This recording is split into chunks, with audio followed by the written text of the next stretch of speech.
கிறிஸ்துவுக்கு அன்பானவர்களே, ஆண்டவருடைய திருப்பெயரிலே உங்களை வாழ்த்தி ஆசீர்வதிக்கிறேன். புதிய நாளில் தேவனாகிய கடவுள் பாதுகாப்பையும் பராமரிப்பையும் கிருபை கொடுத்து தாங்குவாராக.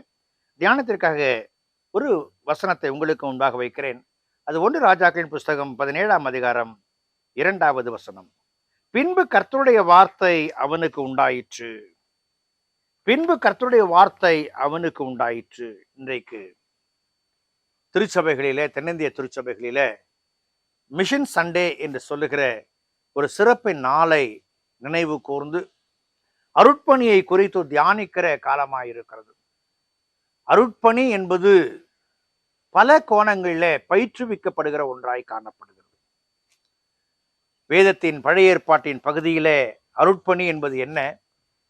இறைவன் ஒரு நிகழ்ச்சியை நடத்தும் பொழுது, ஒரு மக்களுக்கு ஒரு பாதுகாப்பை கொடுக்கும் பொழுது, ஆலோசனை கொடுக்கும் பொழுது, நான் உரைக்கிறதை நீ சொல், thus says the Lord என்று சொல்லி ஆங்கிலத்தில் போட்டு, கர்த்தர் உரைக்கிறதாவது. அந்த உரைக்கிற காரியங்கள் வழியாக ஆண்டவர் உணர்த்துதலை, உந்துதலை கொடுத்து அவருடைய நாம மகிமைக்காக பணிகளை மேற்கொண்டார்.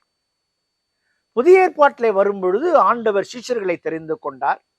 மத்தேயு நற்செய்தி 28ஆம் அதிகாரத்துல அவர்களை உலகத்துக்குள்ளாய் அனுப்புகிறார். யோவான் நற்செய்தி நூல் 20ஆம் அதிகாரத்துல பிதா என்னை அனுப்பினது போல் நானும் அனுப்புகிறேன் என்று சொல்லுகிறார். இதுதான் அருட்பணியின் மையங்களாக காணப்படுகிறது. அதே நேரத்தில் ஏசாயா தீர்க்க புஸ்தகம் 6ஆம் அதிகாரத்துல ஆண்டவருடைய ஆலயத்திலே பிரவேசித்த ஏசாயா, இறை மகிமையை கண்ட ஏசாயா, பாவங்கள் கழுவப்பட்டதை உணர்ந்த ஏசாயா, நான் இருக்கிறேன் என்னை அனுப்பும் என்று சொல்கிற வார்த்தையை பயன்படுத்துகிறார். The mission is sending, அனுப்புதல். இந்த அனுப்புகிற காரியங்களைத்தான் பல நிலைகளில நாம் பார்க்கிற மக்களாய் காணப்படுகிறோம். இங்கு ஆண்டவர் தன் தாசனாகிய எலியாவை போஷிக்க விரும்புகிறார். முதலாவது போஷிக்கிற காரியம் என்ன? காகத்தை கொண்டு அவர் போஷிக்கிறார். இரண்டாவது அவர் போஷிக்கிற காரியம் என்ன? சாரிபாத் விதவையை கொண்டு அவர் அவனை போஷிக்கிறார். பாருங்கள், இரண்டுமே தன்னை இழந்து கொடுக்கிற ஒரு காரியமாய் போஷிக்கிறது.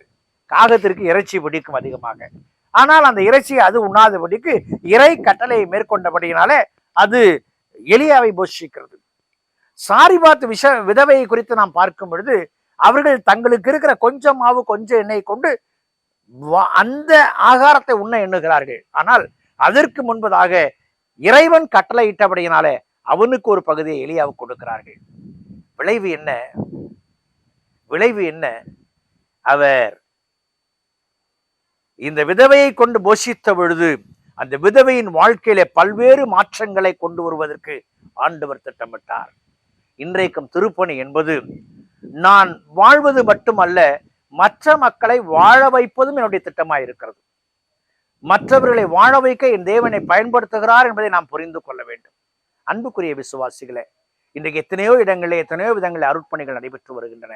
அந்த திருப்பணிகள்ல நம்முடைய தாங்குதலை, தோழமையை நாம் காட்டுவோம் என்று சொன்னால் வெற்றி நிலக்கான பணிகளை நாம் செய்ய முடியும் என்பதில் மாற்றமில்லை. சில காலங்களுக்கு முன்பதாக நானும் எனது நண்பர்களுமாக இணைந்து ஒரு திருப்பணியில தோழமை காட்ட நாங்கள் முற்பட்டோம், இணைந்து செயலாற்ற முற்பட்டோம். இன்றைக்கு 3 மாநிலங்களில் திருப்பணி நடத்துவதற்கு தேவன் கிருபை பாராட்டுகிறார். எங்களை எடுத்து பயன்படுத்த தேவனை துதிக்கிறேன்.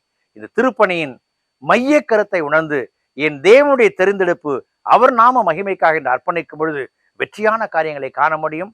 அதை காண்பித்து ஆண்டவர் நம்மை தாங்குவாராக. ஜெபம் செய்வோம். பரிசுத்தமும் கிருபையும் நிறைந்த எங்கள் அன்பின் ஆண்டவரே, இந்த நாளுக்காய், இந்த வேளைக்காய் நன்றி செலுத்துகிறோம். உடைய திருக்கரங்களை ஒப்புக் கொடுக்கிறோம். திருப்பணியை மனதிலே கொண்டு கர்த்தாவே, நீர் நியமித்த ஓட்டத்திலே நேர்த்தியாயும் நாமத்தின் மகிமைக்காய் நாங்கள் ஓட, உம்முடைய வார்த்தைகள் நிறைவேற்ற எங்களுக்கு வராட்டும், எங்களை தாங்கும். வட இந்திய பகுதியில் நடைபெறுகிற ஊழியங்களை உடைய கரங்களை ஒப்புக் கொடுக்கிறோம். சாமி, உடைய ஆசீர்வாதத்தால் நிரப்பும். துதி கன மகிமை யாவையும் கெடுக்கிறோம் எங்கள் ஜீவனுள்ள பிதாவே. ஆமென்.